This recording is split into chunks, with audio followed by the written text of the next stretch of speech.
you need to become conscious of the fact that what's going on is a reluctance to accept the authority of a woman as literally an author. It's a way for all of us to move out of these unconscious biases that we don't even know we have.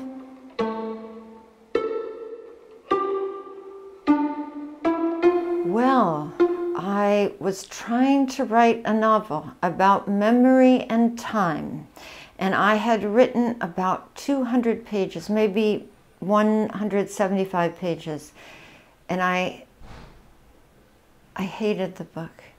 I don't know what was wrong with it, but it was a dead book. But I kept trying to fix it, and I thought, I had an idea that one way to fix the book would be that the narrator of that book hears someone speaking through the wall. And then I realized that the novel I had been trying to write had failed, and there was a new book also about memory and time that had a neighbor speaking through the wall. So I threw away the old book and began on the new one. Now, if I hadn't spent all those months, maybe a year, writing and failing, the form of the book that came to be, Memories of the Future, probably wouldn't have presented itself. In other words, I think by the time I got ready to write the book that I was hoping to write, which is Memories of the Future, it had become a deeply organic form for me. And the complexity of the structure, I recognize, really probably came out of a lot of thinking about time and memory and then writing 200 not good pages. Anyway, there are many, you're right, I tried to use the form to echo the essential character of the book, which is about the interpenetrations of memory and imagination, right? They are not separate faculties, but one single faculty. No, and actually, again, it's not me, SIRI HUSTVEDT. It is that there is abundant evidence, both in philosophy, the history of philosophy, and in neurobiology, that there is no original memory in the brain. We do not retain something like a copy of the world in our brains.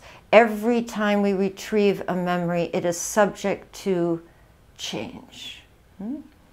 This goes way back. One of the great writers about memory and imagination is Giambattista Vico, the great Italian philosopher and historian. The third edition of the New Science was published in 1744. Vico says that these, faculties are related. It's a very old idea. Now there's also scientific evidence, even at a molecular level, that that's the case. Most people probably aren't thinking about this, but the book is an attempt to present those realities to the reader, for the reader to experience that. This book has been out in a number of countries now. People who get all hung up on, puzzling out the structure of the novel or worrying about the references to physics or to other novels, etc., I think are mistaking what for me was a form of play and comedy, and also that I really just wanted the reader to relax and let things happen to her or him. And if we distance ourselves too much from the experience of reading, or we get all worried about conventions being broken or betrayed, the reader won't have any fun.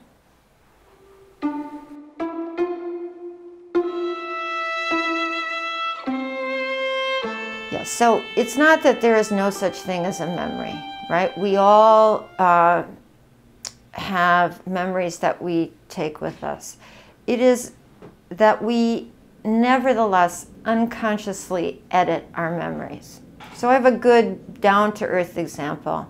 When I was 4 years old, I have a very keen memory of grown-ups laughing at me in my aunt's house because I comforted my 12-year-old cousin. This marked me for life. I was humiliated by their laughter. I felt, pained about it. And they were probably laughing at me because I was cute, I have placed that memory in my aunt's house, but I realized many years later that the house that I was seeing in memory hadn't been built at the time of the memory, right? So this is just a small sign of how things get shifted around. I suspect that the feeling of humiliation I had at 4 is really true, that some of what I see in the memory has some relationship to what actually happened, but the room is a later addition that I added on because I have forgotten what the house looked like where my aunt lived when I was 4. It's just gone. I cannot remember it, so I replaced it with a later house. Simple example of how memories shift.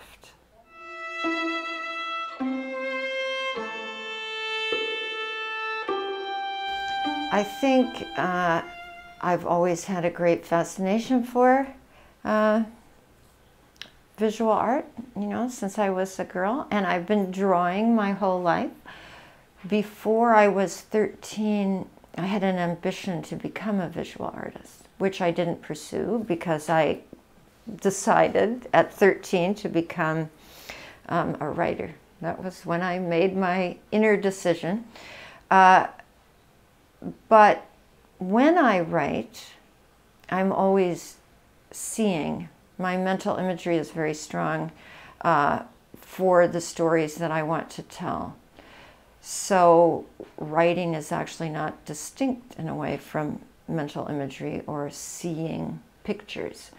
I have often used artists in my work to articulate parts of their lives through descriptions of works of art that I hope capture what the artists, those characters, could not articulate themselves, right? So what they make, which is described in the books, is part of the inner lives of those characters that can't be expressed in language. So it's become a vehicle for forms of thought that can be represented by describing pictures. This is funny. Of course, in Memories of the Future, this book, I have a visual artist, Else von Freytag Loringhoven, who was often called just the Baroness. She was briefly married to an impoverished baron, which is how she got her title. But she's important to the book because she's a woman artist, and I am convinced that the evidence is so overwhelming that she is in fact the person who sent in the urinal that was later attributed to Duchamp. This serves the novel as a whole because it's concerned with what I call the great man theme that keeps running through the book, and Duchamp is one of those figures. Sherlock Holmes, fictional person, Duchamp, a real person, Donald Trump, white populist, malignant narcissist, Einstein. They're all part of the image of authority as masculine in the book. You know, we may like Einstein and dislike Donald Trump, but that's not the point. The point is the power that masculinity provides in and of itself in the culture. So Else von Freytag-Loringhoven, the artist, is the image of insurrection in the book.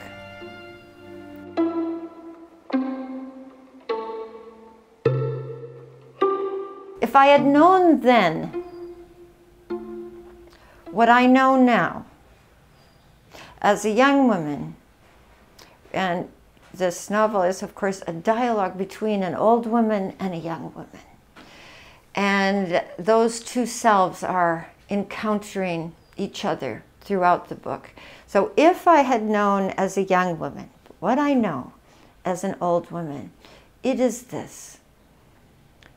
Misogyny is often not personal. The hatred of women that runs through the culture and manifests itself in a number of ways is often taken personally by the women who have to deal with it and encounter it. But it's actually not about you. It's about the fact that the very image of a woman with authority, a woman who has the power of her own convictions, can be perceived as an emasculating threat to sometimes both men and women. And that actually makes it possible to deal with some of this as comedy. It's funny.